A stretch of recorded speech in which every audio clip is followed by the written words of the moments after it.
They've been coming across sniper fire, gunfire. You can see how intense it is. We have to wrap it up right now. They feel like they won't be able to outrun the war. They thought the whole border was open. These doctors have nerves of steel. You can't help but be struck by how interconnected our world is. Arwa Damon, CNN. This is CNN Breaking News. Hello and welcome. I'm Bianca Nobilo, live from Downing Street, and this is the Global Brief. Surviving the confidence of his party. Boris Johnson is safe in his role as British Prime Minister for at least another year, unless his MPs attempt something behind the scenes, which is possible, after winning a vote of no confidence by Tory MPs. 211 Conservative lawmakers voted in favour of Mr Johnson, and there's now a party on Downing Street, fortuitously. Though a sizable 148 voted against the Prime Minister. Just 32 more votes would have seen him ousted. As things stand, he's safe from another such challenge for the next 12 months. This was the moment that the results were announced. Good evening. I can report as returning officer that 359 ballots were cast, no spoiled ballots, that the vote in favour of having confidence in Boris Johnson as leader was 211 votes, and the vote against was 148 votes. And therefore, I can announce that the Parliamentary Party does have confidence. Big cheers.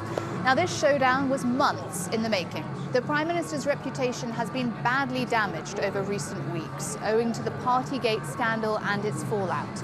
On top of that, there's a new cost of living crisis in the UK following the economic repercussions of Russia's invasion of Ukraine.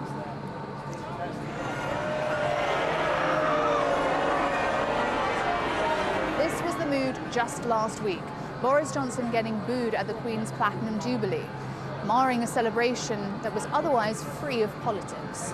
But things really took a turn when the head of the influential 1922 committee, which represents Conservative MPs on the back benches, announced earlier today that at least 54 lawmakers, or 15% of the Conservative Party, had formally called for a confidence vote in the Prime Minister. It gave Johnson hours to scramble the support before tonight's big vote, but the rapidity of the vote probably worked in his favour, as his own MPs had been back in their constituencies celebrating the Jubilee with their constituents and barely had time once they reached Parliament to have chats with colleagues or potentially plot against the PM. Now, Max Foster is with me. Pardon? There's a ghetto blaster at the end of the... It's pretty loud. Yeah, there's been some music all day, but it's for the show. It's what they sometimes do at 10. It's obviously all the local news bulletins are at 10 o'clock. Exactly. And it's the best time to disrupt. And it does sort of encapsulate the mood here, because Yes. we just heard from the Prime Minister, who sounded positively giddy at this result. But let's be honest, it's hardly a victory in the longer term. It's not, and what we shouldn't do is focus too much on the fact that he survived, because a huge amount, well over 100 members of his own parliamentary party have voted against him, and it shows a massive divide in the party, and he carries on more wounded than he was before. And the context here, I think, is Theresa May, who had a similar experience and had a better result than Boris did today, and she only lasted a few months. But just on the public comment, there's a huge amount of frustration actually in the UK, and you can see it on social, that the public don't get a say on this. And it speaks to the elitism that they feel in society right now, that a few people in Parliament get to decide who their Prime Minister is, I think. There'll be a lot of frustration. Evidently. Now let's pick up on that comparison that you made again between the last Prime Minister Theresa May and Boris Johnson. Very different characters when you consider Theresa May said the naughtiest thing she ever did in her life was run through a field of wheat. This Prime Minister, slightly different story on that, but they're very different politicians in the sense of Theresa May was someone who nobody questioned her integrity, and she wasn't courting scandal throughout her career. Boris Johnson is quite the opposite. So do you think he is likely to be able to stagger on and potentially rebuild his authority, unlike May? Well, I think the issue here is that he's obviously got a clear, massive problem in his parliamentary party, but he's also got a problem in the public. So how does he convince everyone? And I think the comparison with Theresa May is she was hugely respectful of the parliamentary system. She was steeped in Parliament and politics, and she always did the right thing in her mind, as Parliament would see it. And the accusation of Boris, and that's what a lot of MPs are saying, is that he's running it like a medieval court, and he is going to continue. And I mean, you were talking about his body language in that video. He is doing what he always does. He is saying, let's move on, it's dealt with. And he's not going to go anywhere unless he has to. So, as you know, there's nothing in the system really to force him out. He has to go based on morality. And now, actually, I think we have some of the comments from Boris Johnson that he made inside Downing Street that Max was just talking about. Let's take a listen.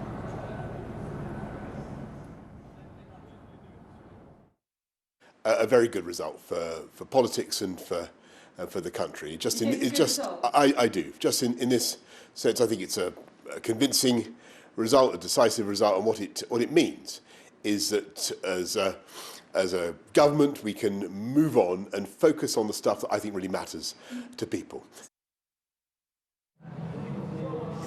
Now, Max, how much damage do you think Boris Johnson remaining as leader is doing to the Conservative Party's electoral fortunes when we look ahead to the by-elections that are coming up, but also the longer term, the next general election? It's going to be a big test, isn't it? But the reality is there isn't any other contender right now in the party.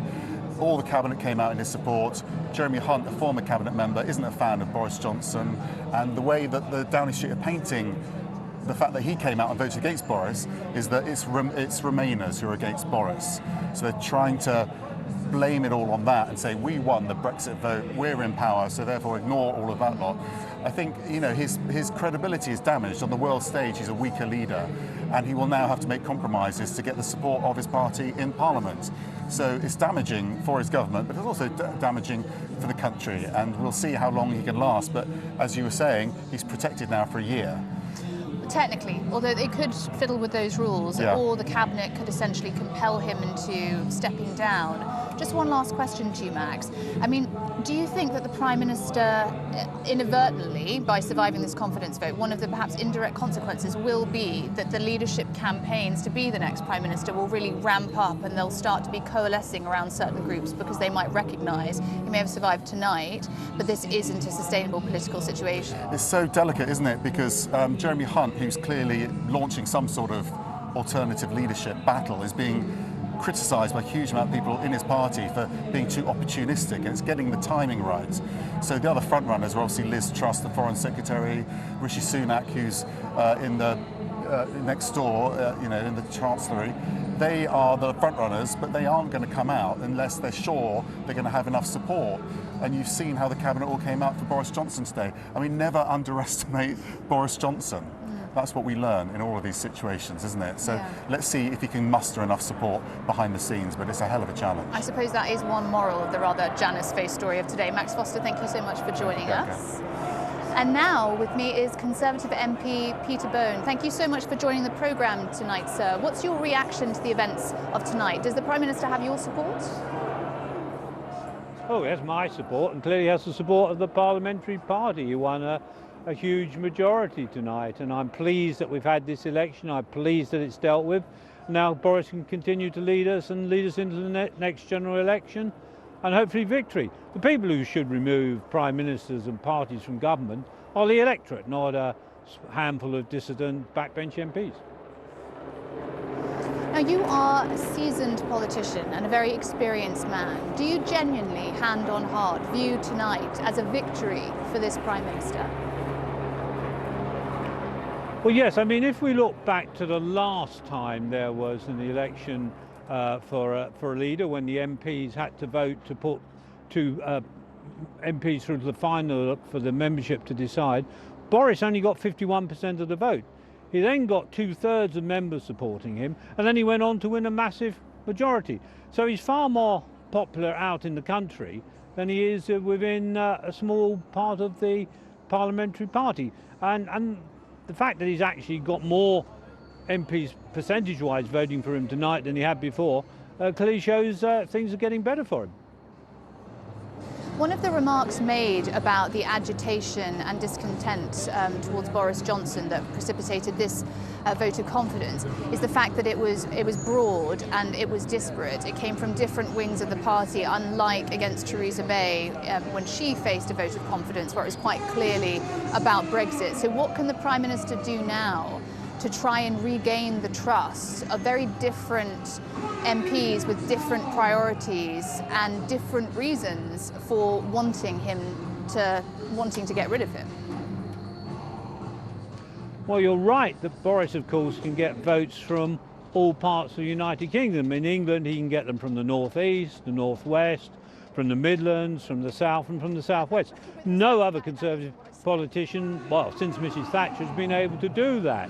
And of course there will be people in parts of England who disagree with certain policies. The point is he has to produce the policies that appeal to most people in the United Kingdom, and that's, I think, what he's done when he's been in Parliament.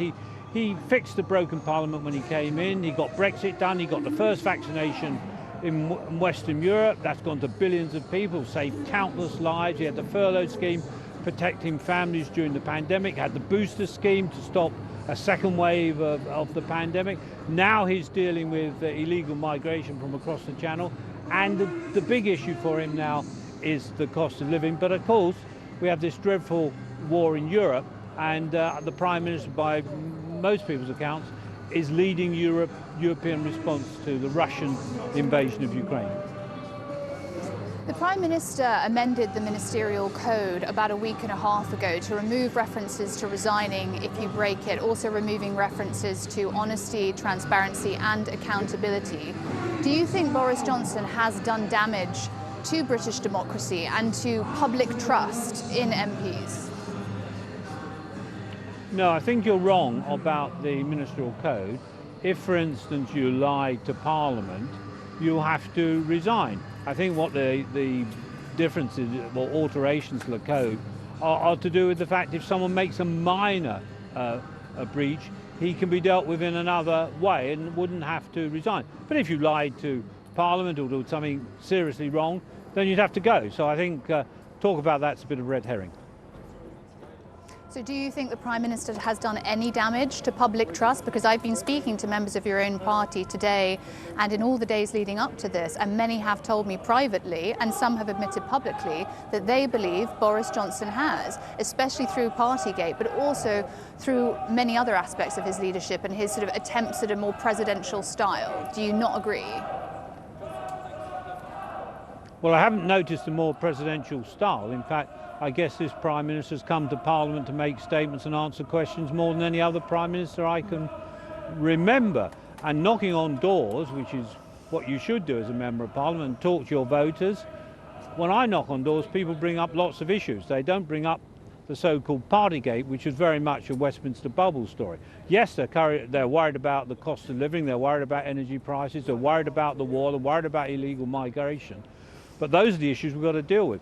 The Partygate thing was, I'm afraid, very much a Westminster Village story. Well, Jessie Norman, who's a Conservative MP who wrote a letter that was published this morning, was the one that referred specifically today to Boris Johnson trying to import presidential elements into his leadership. And I think Partygate definitely has had wider cut through. But Peter Bone, we really appreciate you joining us this evening. Thanks so much. And we'll have much more on Boris Johnson later, but next, the war in Ukraine. We'll tell you how the critical battle for the city of Severodonetsk is reportedly changing hour by hour. That's coming up next. Almost all carbon emissions come from industries that shape our world. But at Standard Chartered, we believe progress doesn't have to cost our planet. That's why we're mobilizing $300 billion to help our clients change the way they operate, accelerating the transition to a net zero world. Because where others see problems, we see potential. We're Standard Chartered, and we're here for good.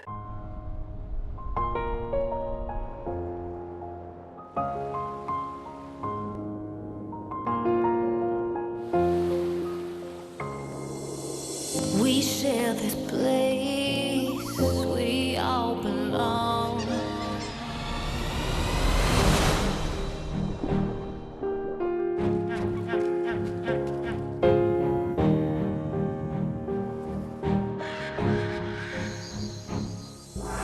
We have to restore this planet's soul. Teach it something more than what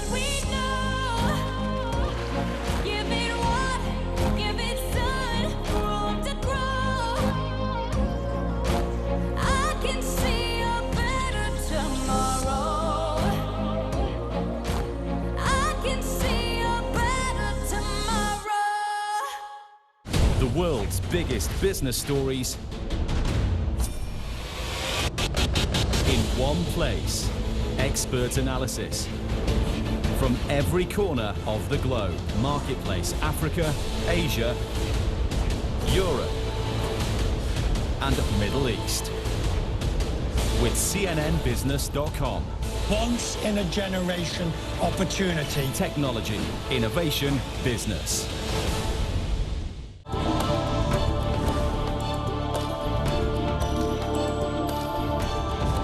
When you follow a story, you may be asked to take risks. And sometimes go down a path that's not marked. Where Iraqi troops would pre-position and these Americans would advise them. These protests are a test for Hamas. And any understanding between Israel and Gaza could quickly fall apart again. The protesters are just outside a military base. They're throwing rocks and security forces firing tear gas. When you dare to take risks, you witness passion and persistence. And they just want to get their past be processed so they can get out of this facility. And that's where change happens. The one thing they have in common is a determination to keep going.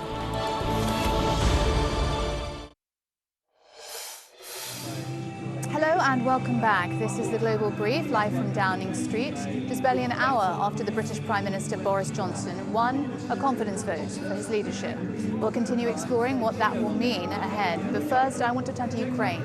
Johnson himself speaking to Ukraine's President Zelensky Monday morning, pledging to join the US in sending long-range rocket systems to the war-torn country. Ukraine hopes that those weapons can turn the tide of the war, but they may come too late for the battle over Luhansk. Street fighting is raging in the last major city still under Ukrainian control in that region. Ukraine says that the situation in Severodonetsk is changing every hour after it reported some success in pushing Russian forces back over the weekend. President Zelensky says Severodonetsk and nearby Lysychansk are also now dead cities after relentless bombardment. And Mr. Zelensky visited the front lines in that area this past weekend. CNN's Matthew Chance is following developments tonight from Kryvyi Rih in Ukraine. Matthew, can you give us the latest? Because it does appear, and we're hearing that things are changing hour by hour. So what do you know? Well, in terms of that struggle for control of Severodonetsk, it's difficult to get really accurate information because, you know, basically it's been so violent, the fighting has been so ferocious that it's been very hard for anyone to get an independent eye on it.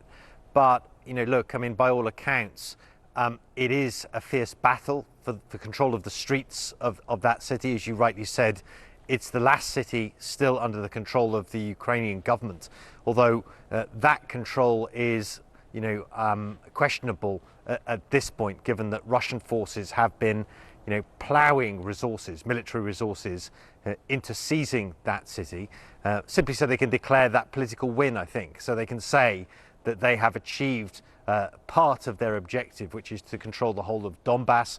The Luhansk region, and this is the last remaining city in the Luhansk region, is half of Donbass. And so it would give the Russians a big political win. But the military cost of achieving that is going to be high. There are lots of people, and we haven't got exact figures, but many, many casualties on both sides.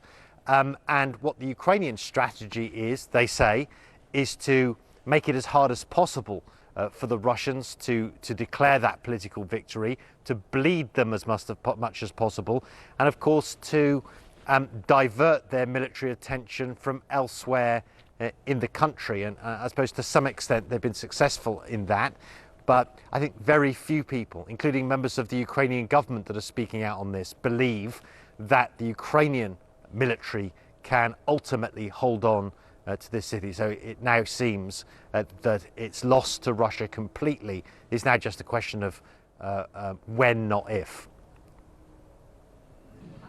Matthew Chance in Ukraine for us. Thank you.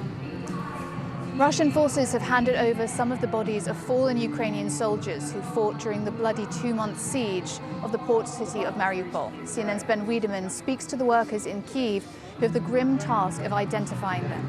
And a warning, some of the images that you're about to see may be disturbing. And so begins on a sunny summer morning the grimmest of tasks.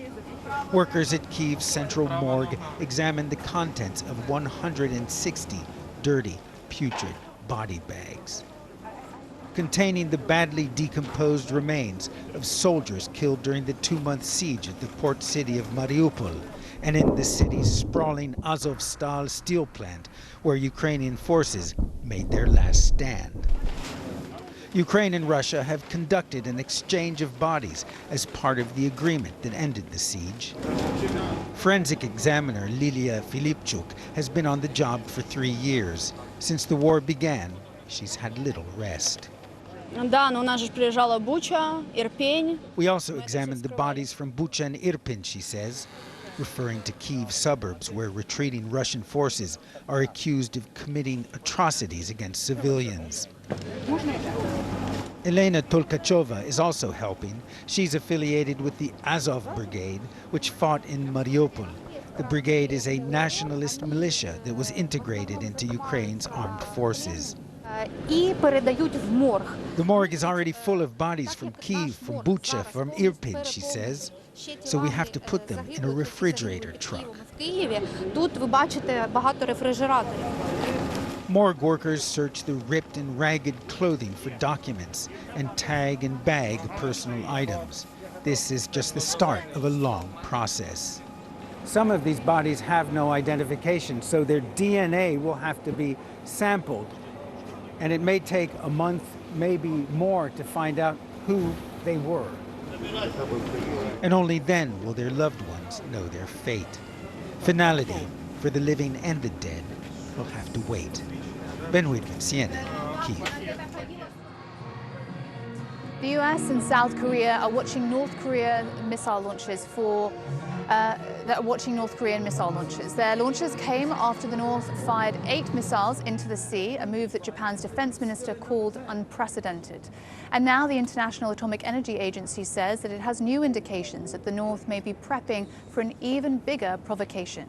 CNN's Paula Hancock is in Seoul. This is about as close as you can get to the meaning of the term tit for tat. On Sunday morning, North Korea fired 8 short-range ballistic missiles off the east coast of North Korea into the water. And then in the early hours of Monday morning, the US and South Korea also fired 8 surface-to-surface missiles, again directing them into the waters off the east coast. Now, what was interesting about the Sunday launches from North Korea and what caused the Japanese defense minister to call it unprecedented was that these were 8 missiles, but also, according to the South Koreans, fired from 4 separate locations, all within 40 minutes of each other. So what we have heard from the Joint Chiefs of Staff here in Seoul today, this Monday, is that this show of force, as they call it, is to show North Korea that even if they do fire with missiles from multiple locations, the US and South Korea have the ability and readiness to immediately strike with precision. So certainly this is of concern to those in the region. Now, whether it makes any difference to Kim Jong-un's calculation when he sees this show of force is unlikely. He is very much in a period of testing missiles, testing his weapons capabilities at this point. And despite overtures from many sides, is showing absolutely no interest in negotiation or any kind of engagement.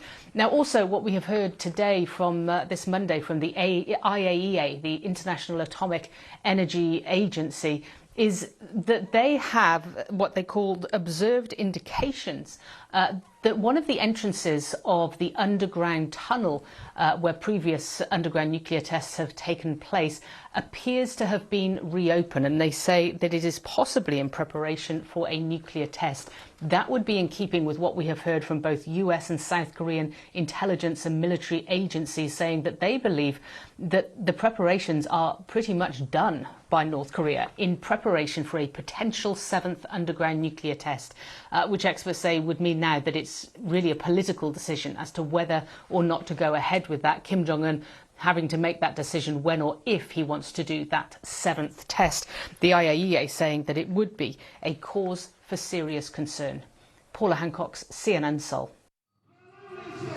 Let's take a look at the other key stories making international impact today. UN Nuclear Watchdog Agency says that Iran is a few weeks away from having a significant quantity of enriched uranium. The IAEA says that that doesn't mean Iran will have a nuclear bomb, but this development makes it imperative to engage with Tehran to resolve this issue. The US Health Department is expecting to receive 36,000 new monkeypox vaccine doses to add to its strategic stockpile. There are 25 confirmed monkeypox cases so far in the United States. According to the World Health Organization, about 38 countries have reported new outbreaks of the viral disease. And let's return now to our breaking news. British Prime Minister Boris Johnson has survived a confidence vote by his own party. 211 Conservative lawmakers voted in favour of Johnson, but 148 voted against him. That's less support than when Theresa May faced a confidence vote in 2018. But the Prime Minister says that he's happy with how the vote turned out.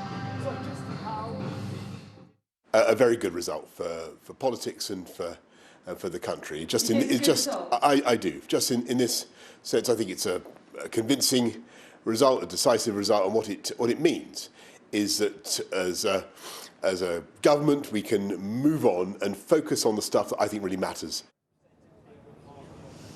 Boris Johnson genuinely looked happy there, buoyant, and I keep an eye on him, and that's about as energetic a delivery of a statement that I've seen for many months. But tonight is really not a victory for a sitting Prime Minister. After all, a vote of confidence, however decisively it's won, drains a politician of authority and political power.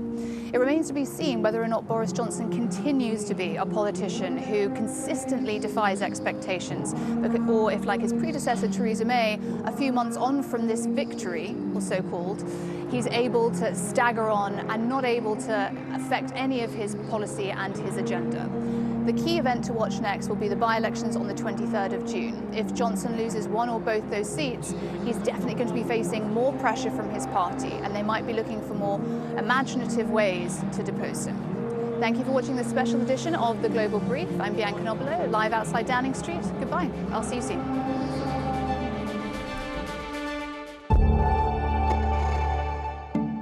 Sodexo was created more than 50 years ago by my father, Pierre Bellon. And it's a global catering company and services company all over the world. We have fans in stadium, we have visitors in a museum, we have guests in the conference centers, and Sodexo Life is there to make memorable experiences to all these people. I think it's very important to work with people. We have to work in team spirit. This is very important to engage them. Team spirit, team of progress. I think it's very spirit of progress is very important. We have to every day do better than the day before. You know, this is important, and also spirit of growth. This is important too.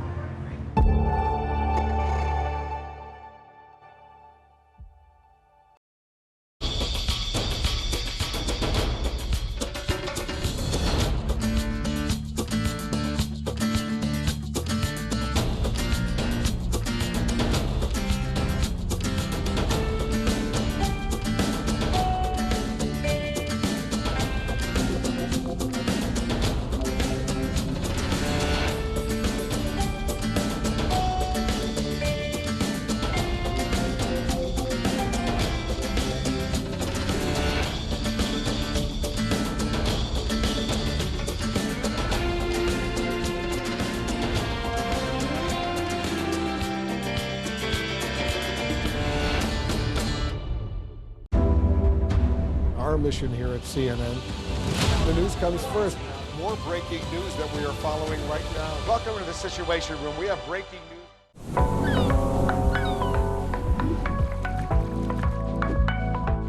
Business is all about making connections. But some connections are easier to make than others. With a CNN partner hotel, the world is always at your fingertips. CNN Partner Hotels, connected to your world.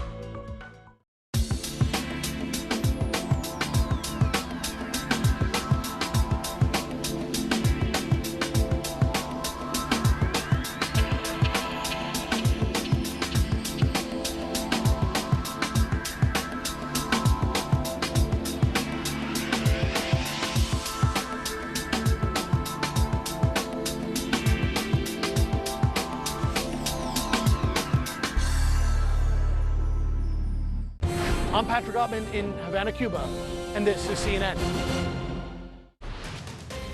We are one-on-one with the tennis great. Our blockbuster interview with Spain's all-conquering legend Rafael Nadal. What the now 22 Grand Slam champ told our Christian Amanpour about his own future in the sport and why being the best of all time simply does not matter. The powerhouse name just added to the new controversial Saudi-backed golf league and the apology he's again making. CNN World Sport begins right now.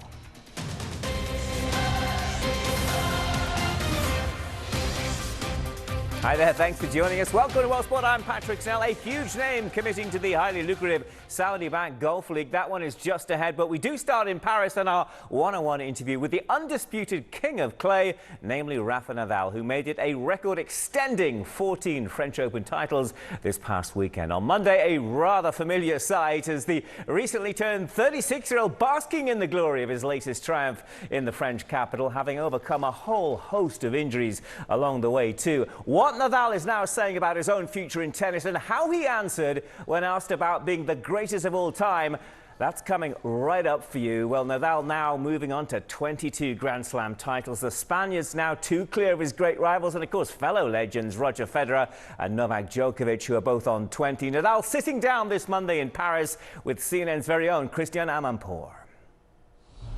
There's the cup. I mean, there we have it, the great trophy. 14 times, 22 Grand Slams, a whole load of other, US Open, Australian Open, 2 Olympic gold medals. Are you ready to declare, or at least have people say, that you are now the greatest of all time? You wouldn't agree when I asked you last time. I honestly don't think much about that. And from the bottom of my heart, I really don't care that much, I mean, I think it doesn't matter. I think we achieved our dreams. I achieved my dream, and I enjoy what I am doing. Yeah, I understand the question, and I know the press and people is always caring a lot about this stuff. But in some way, I know I am in an important part of the history of the sport, and that makes me feel proud, happy, and at the end, doesn't matter much. When you came off the court yesterday, in your on-court speech, you said, I never thought that at 36 years old and with all these injuries that I would be in this position. And we see your fingers bandaged like Muhammad Ali after he takes off his boxing gloves. We see your feet and you're limping today. It is an amazing achievement because you yourself said, and you turned to your team saying, I didn't think I would be here. What made you achieve this? Well, yeah, it's unexpected. Last couple of years have been very difficult. After the pandemic, something happened in my foot, and I am not able to manage the pain to play often and even practice. And in the past, I have a lot of things. Starting from the foot for the first time in 2005, then. Of course, the knees have been a big issue for me for such a long time. Then a couple of times I break my wrists.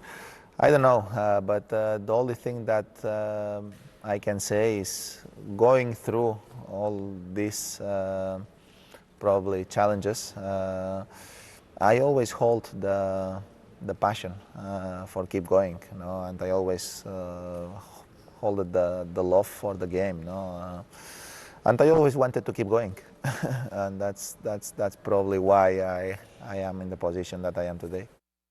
I think it was your coach, I think it was Carlos Moya who said that at this time in your career, yes, you have to manage the pain and you have to see where that leads you.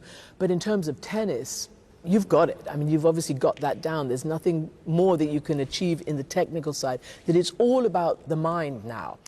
Well, I always think that there is always a room to keep improving. I understand the sport that way. Every time that I go on a practice, I go with the goal of improving something, and that's the way that I understand the sport. For me, don't make sense just practice for practice. No, when I go to practice, I go with the determination to improve something. No, and that's the way that I approach it all my tennis career.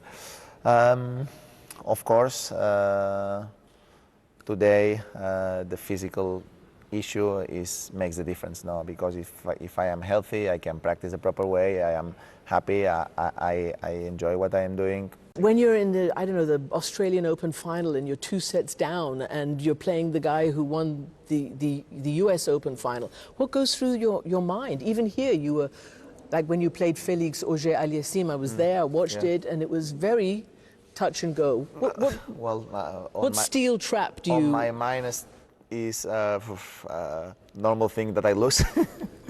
But if I lose, let the opponent win me, no? Beat you. Beat you, exactly. So they still have to beat you. You're exactly. not going to let anything go. I don't have to lose, you know. I don't have to give. I don't have to put the things easy for the opponent, no. And in my mind is okay.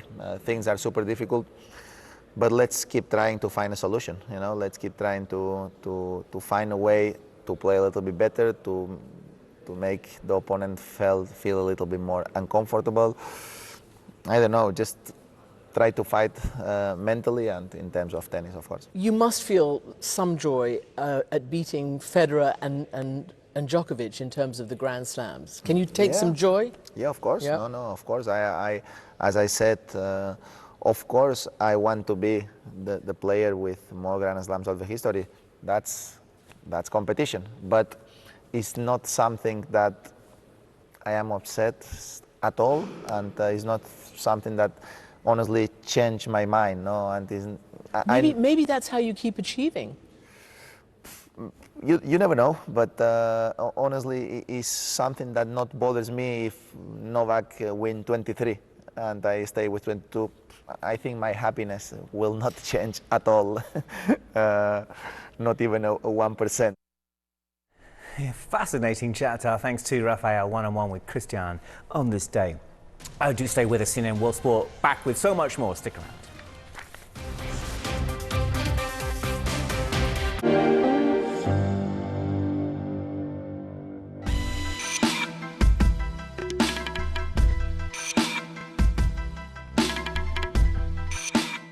I'm Marlene Oberheider and I am a lead solutions engineer at OneTrust ESG.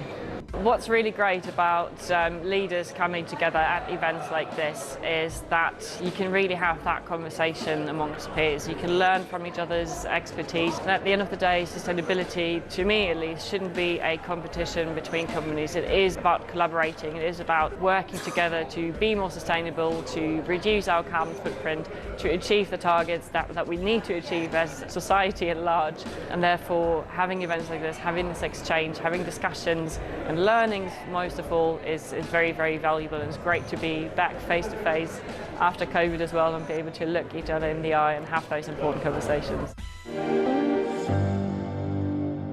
Afghan women are afraid that this is the beginning of your efforts to erase them from the workspace. Malumnis, it's not clear. Even if we appear with the burqa, maybe they will say that women's voices are forbidden. Did you ever imagine that you would be prevented from going to school? Girls' education is fundamental to the dignity of Afghan life. Do you believe that young girls will be allowed to go to school here in Afghanistan?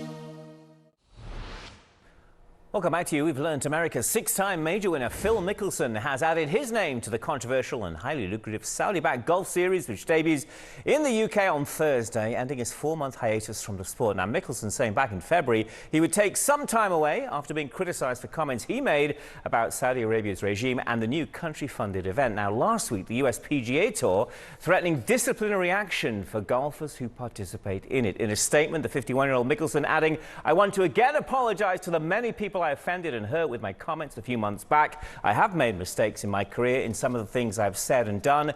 I have been engaged and intentional in continued therapy and feel healthy and much more at peace. I realise I still have a long way to go, but I am embracing the work ahead." Here in the United States, Steph Curry and the Golden State Warriors have leveled their NBA Finals series with the Boston Celtics at 1 apiece as the two teams now prepare for Game 3 of this best-of-7 encounter on Wednesday night. CNN's Coy Wire now on how the hosts restored parity in San Francisco. Pat, this was all about that championship DNA we've heard Steph Curry say that he and his Warriors teammates have. Defensive star Draymond Green said that they needed an attitude adjustment after that loss to Boston in Game 1. You hear a lot of pro athletes, Pat, talk about how some teams just have that dog in them. Well, this is what it looks like. Warriors scrapping and provoking Boston all night, feisty on defense with 15 steals in this game. 3 of Boston's starters had just 2 points apiece. Steph Curry scoring a game-high 29 points, 5 3-pointers, his play elevating the crowd and his teammates like Jordan Poole, helping the Warriors run away with it in the third quarter. From half court at the buzzer, it's money. Plus 21 is the Warriors' best point differential in any quarter of any finals they've ever played in. A 107-88 blowout win for the Warriors. Series tied at 1 now, and Curry likes where things stand. I just like the fact that we gave ourselves some life in this series. Both teams have shown they can win on the road in this playoffs. We got to go do it in this series to obviously, get a championship. So I'm excited about it. Hopefully we can carry this momentum over to Game 3. It's going to be fun. That's what the finals are all about. Wouldn't want it any other way. Now, Pat, here's another example how that attitude adjustment that Draymond Green talked about took shape during the game. Green called for a foul, but doing what he does, playing with the edge, grabbing Jaylen Brown's drawers. He's like a modern-day Charles Barkley, playing with an attitude that pumps up his own teammates and ticks off his opponents. Here he was afterwards. Steph Curry sets the tone on the offensive side of the ball. It's my job to set the tone on the defensive side of the ball. And I wanted to do that from the very beginning of the game. Very important for me to come out that way on that side, and I have to continue to do that. This series is not getting any easier. It's only getting tougher. So got to take that up even another couple notches. But I don't know what I'm supposed to do there. Like some guy, they got their legs on the top of your head, and then he tried to pull my pants down. I don't know what that was about, but that's what Draymond Green does. He'll do whatever it takes to win. He'll pull you, he'll grab you, he'll try to muck the game up, because that's what he does for their team. It's not nothing to be surprised about. Not nothing I'm surprised about. He raised his physicality to try to stop us, and we got to raise ours. I'm looking forward to the challenge. This series now shifting to Boston for Game 3, and it's got a lot of feistiness just brewing, Pat. It's shaping up to be one heck of a series. All right, Coy, we thank you for that. Ahead on World Sport, reflecting on the continuing greatness that is Rafael Nadal, how the Spaniard just keeps on defying the odds, and what one expert is now saying about the possibility of even the calendar year Grand Slam. Stick around.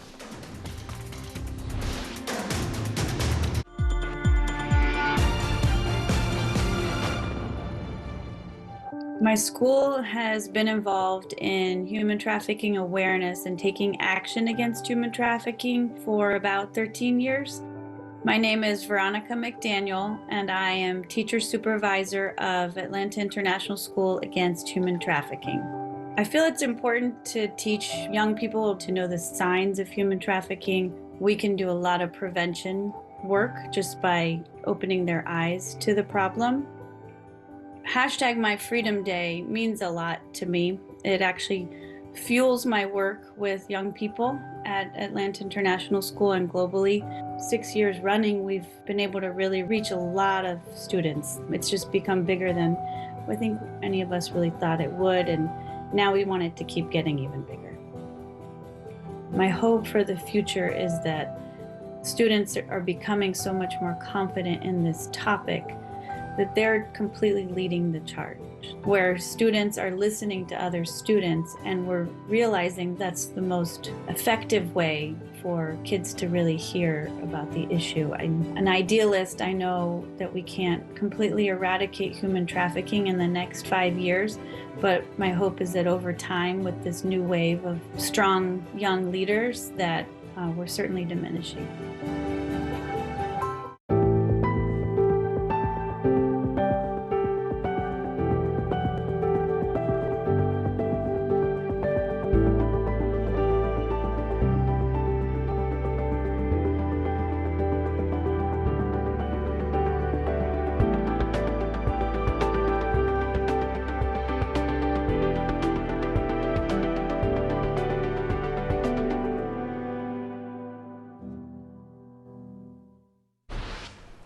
Earlier in the show, we brought you Christian Amanpour's one-on-one chat with now 14-time French Open champion Rafa Nadal. The Spanish great, now also 22-time Grand Slam champion as well. Our Christina McFarlane has been reflecting on Nadal's latest triumph in Paris with the New York Times tennis correspondent Christopher Clary.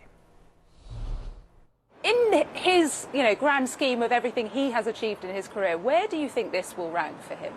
Yeah, he was asked that question last night, and I think as French Opens go, I mean, Nadal's a master. How can a guy who's won 13 or 14 French Opens end up being an underdog in this tournament? But he somehow manages to do it every year with his attitude coming in. He was limping in Rome and grimacing and sounding like the end was near, and he comes in and beats a really tough draw and gets all the way through. But I think for him, the Australian Open this year that he won, having been out for 6 months, having trained very little, really being concerned about his career, to win that I think was on a court that he hasn't had as much success on. I think that was a bigger high. Yeah. But what a season for him overall. And I think he was genuinely surprised. We shouldn't be, I guess, but he was. And I recall, in the final moments of that match and then listening to the interview on court afterwards, there were some words that he uttered that we were all waiting for. It was like a collective sigh of relief when he turned and said, I don't know what's going to happen next, but I'm going to try to keep going. I mean, there was so much wild speculation flying around Paris last night that he was going to retire, that Roger Federer was in town. I mean, there was no certainty, really, was there, that this wasn't the end? Yeah, I was in the press box up there right up behind the center court. There were probably a few hundred journalists in there, and everybody had their little story ready just in case he said, it's my last French Open, or I think retirement seemed like it was a bit outside the box there, but last French Open was certainly in the air. So everybody was ready to go like that with the button. And the fans in front of me in the stands were saying, what's he going to say? What's he going to say? So as soon as he started to say, I'll be able to keep fighting, the whole crowd, 15,000 people, reacted as one, really. Wow, which tells you that they're following his career pretty closely. So he also mentioned that in that press conference he was going to, tell us all exactly what was going on with his foot. And he did. He said that he'd been having so many injections to numb the pain that his foot was almost completely dead, having to play with that. And that he does not want to have to go through that again. So what are the options now for him? We know that there's an operation imminent. Can you give us some details on what you know? Yeah, I would call it more of a procedure. Yeah. He wasn't entirely clear on what it was. I think we're pretty clear on what it is now. It's called radio frequency ablation. You stick a needle, a hollow needle, into the nerve in his foot, and basically the needle, you send radio frequency through that needle. It's not an injection, it's more you insert it, and then it deadens the nerve using heat, and if it works, it stops sending pain signals to his brain and alleviates the problem on a longer term basis. Because he said last night he will not do what he did here again, which is have daily injections of painkiller to be able to deaden the foot. And he doesn't want to do that anymore because it's risky. You don't have any idea what your foot's really doing. You could turn your ankle and not even know. And he played here in 16 with a wrist in a similar situation. He said yesterday he revealed that. And that's when he actually ended up breaking a tendon in his wrist because he couldn't feel it. And so obviously we'll wait to hear on the outcome of that, whether or not he's going to be playing Wimbledon in just 3 weeks' time. But one thing to note, even in his 20th season, that he's done something he has never done before, which is to win the opening 2 Grand Slams of the season, meaning he is halfway now to a calendar Grand Slam. How much motivation is that going to be for him to, go out and fight for this? Yeah, I think he and everybody else was a bit distracted by the whole injury situation and winning 14 French Opens in those conditions. But it's huge because really, in the Big Three era with Federer and Djokovic and Nadal, it's the thing that hasn't been done. They've done everything else. They've smashed every other record, won things twice, thrice. But Novak was within one match last year of doing the Grand Slam, which is all 4 in the same calendar year, and he lost to Medvedev. So I don't see him doing it again. And Nadal, unexpectedly, where he was at the end of last year, is now in position to try to go for it. I think the chances are small in his health situation. Yeah. Wimbledon is not his best surface anymore. It's been a while since he won, but how can you not try for that if you're healthy? Fascinating scenario. We'll see what happens. Our thanks to Christopher there and Christina. Next up, the weekend that was on the international golf calendar, where one Australian star celebrating a second career major after sealing victory on Sunday. Here's our latest Rolex Minute for you.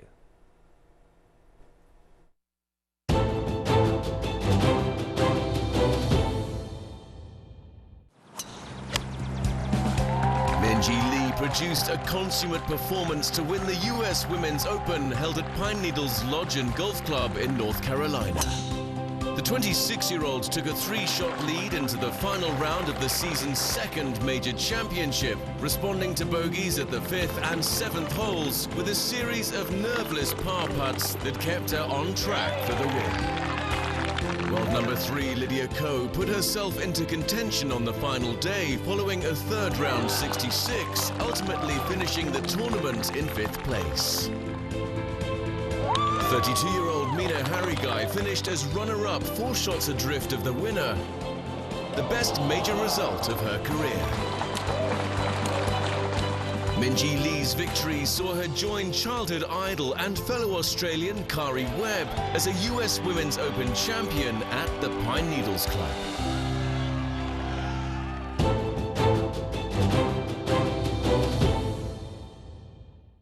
This is a world where an ardent heart and a sharp mind can meet and reach a perfect balance. Serene, sovereign, with a beat of its own. Every movement foreseen, conceived, rehearsed to the very last detail. So that when the time is right, when the fickleness of the elements has been factored in and the absolute focus of the mind instilled in every part of the body, that one shot is released. It takes but one instant, yet it perpetuates a tradition of nobility deeply rooted in history, and an ironclad resolve to improve the values of a discipline driven by passion and bound for perfection.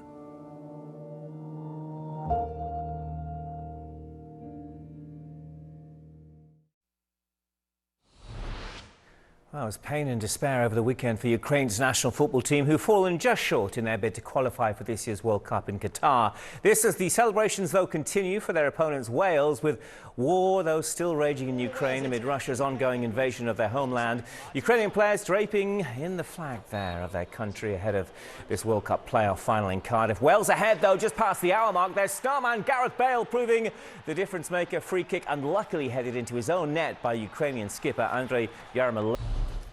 If you want to know how wild the celebrations were, just ask yourself one question. How would your nation react to its first appearance at a World Cup for more than 60 years? The passion for the round ball game clear to see as players partied with fans long into the night. I could certainly hear the thumping music and loud singing from my central Cardiff hotel room well past 3 in the morning when the earplugs finally did the trick. Although it's hard to begrudge the joy for Robert Page's history makers after their 1-0 win over Ukraine. Yeah, things like this will stay with you forever. This is the best moment of my footballing career, without doubt. Once the sore heads heal, the planning for Qatar 2020